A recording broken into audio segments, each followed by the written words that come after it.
African Adam and Eve, per mtDNA, are the first modern-like humans to migrate out of Africa. They include the various types of black peoples: black Australoids, black Pygmoids, and black Negroids. Enter Europe, Asia, Siberia, Australia, Melanesia, and the Americas. Then you Indians, or you so-called Indians, come and tell me that Australoids have nothing to do with Africans when we come from the same first modern human-like family. These maps of the Omo Valley region, the oldest modern humans, 195,000 years old, coming up out of this region, as I said, migrating around the world from the early documentation that we see here today.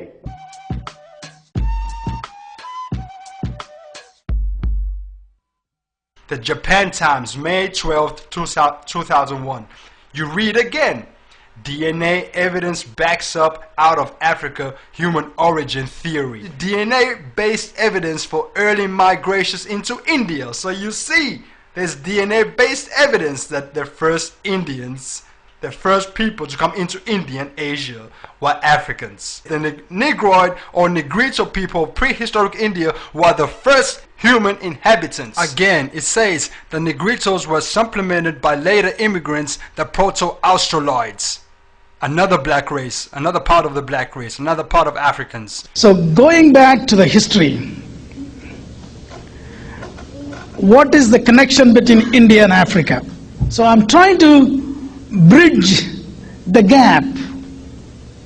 There is a distinct and clear connection between the ancient India and the ancient Africa.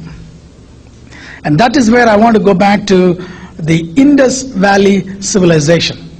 I think most of you would have heard that, or maybe would have studied in school, which is as ancient as the Egypt Nile Valley civilization.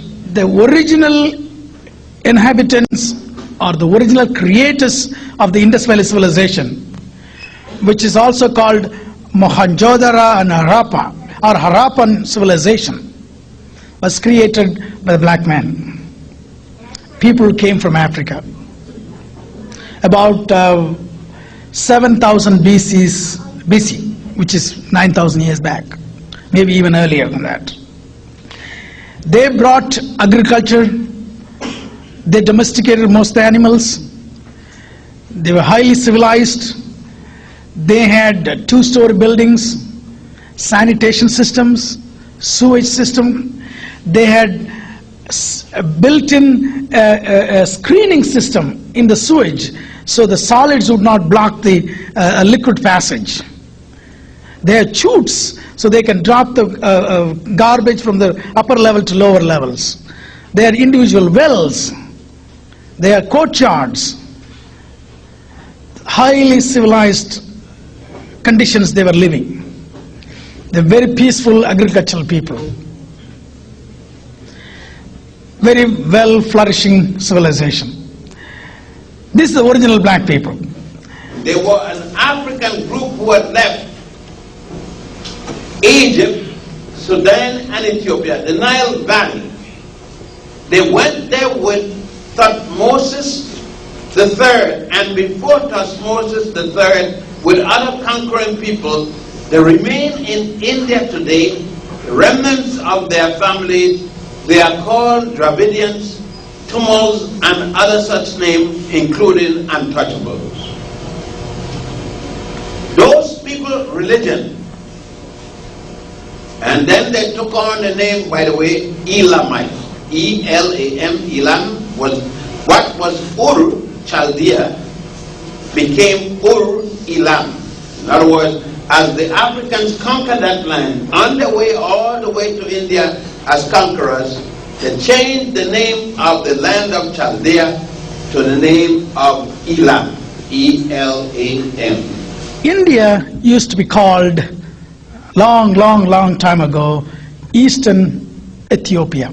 The cradle of African civilization by the way of Ethiopia was Central Africa. Ethiopia was Central Africa. Relying on classical authors, Hansberry began in his lectures to outline the antiquity of the classical world's intimacy with Ethiopia. His basic argument was that there was clearly contact and interaction between Ethiopians and the people of the Eastern Mediterranean basin hundreds of years prior to the first notations and the earliest use of the term Ethiopian by Homer in the 9th century BC. Clearly an important part of the populations of Arabia, Mesopotamia, Persia and India were of Ethiopian descent. This conclusion was further substantiated by Herodotus' comments concerning the Eastern Ethiopian. As I said, the worship there was the worship of goddess Het Heru, or otherwise Hathor, who was symbolized as an African woman with the ears of a cow, or shown as a cow.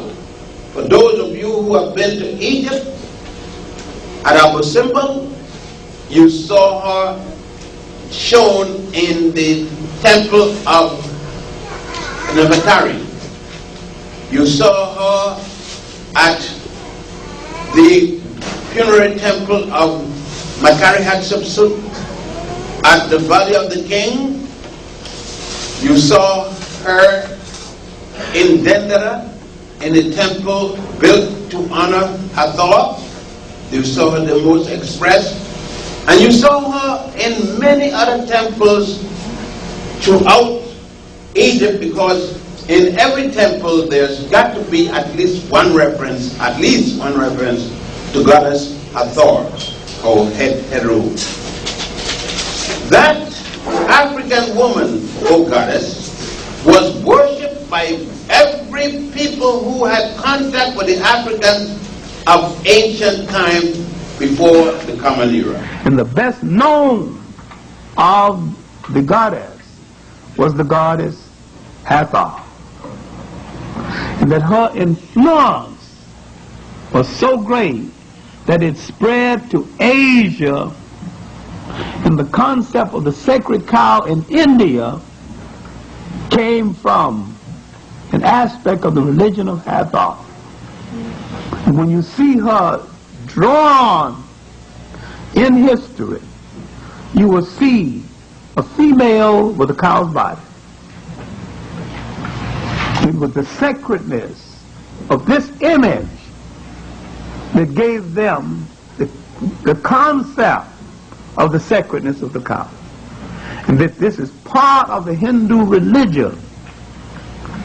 This is part of where the sacred cow concept came. The worship of the golden calf that is in India. It comes from the worship of Het Heru that was taken into India by Asar and the Nile Valley Africans, the Ethiopians, that moved into that realm and started the Indian Kushite, Hindu Kushite civilization. This BBC documentary tells us about the great dwarf deities of Egypt, Bes and Ptah. Here is two deities, the two earliest deities of Egypt, Ptah and Bes. Now, you can even see Bes, which is a Twa, the lion was sacred to Bes. Now, if that's in India, that's, I think, what's that deity's name? I think it might be Kali. Okay. Now, you see the lion right there now. See, that's the symbolism of Bes. You got to understand that's Bes. How did it get in India? How did it get into India? So how can he say Asia brought anything into Africa when we can clearly show we took it there? Now this is an image of Osiris, Asar, that is in the Louvre Museum. Look at this face. It is truly African. Reading from Diodorus Siculus, Greek historian of 1st century BCE, he states, Osiris being coming to the borders of Ethiopia, raised high banks on either side of the river, lest in the time of his inundation it should overflow the country more than was convenient, and make it marshy and boggy, and made floodgates to let in the water by degrees as far as was necessary. Thence he passed through Arabia, bordering upon the Red Sea as far as to India, and the utmost coasts that were inhabited. He built likewise many cities in India, one of which he called Naza, willing to have a remembrance of that in Egypt where he was brought up. Here is the documentation from the 1st century BCE, where the Greek historian is relating to us the information of this black god, Asa, who had educated even the Indian.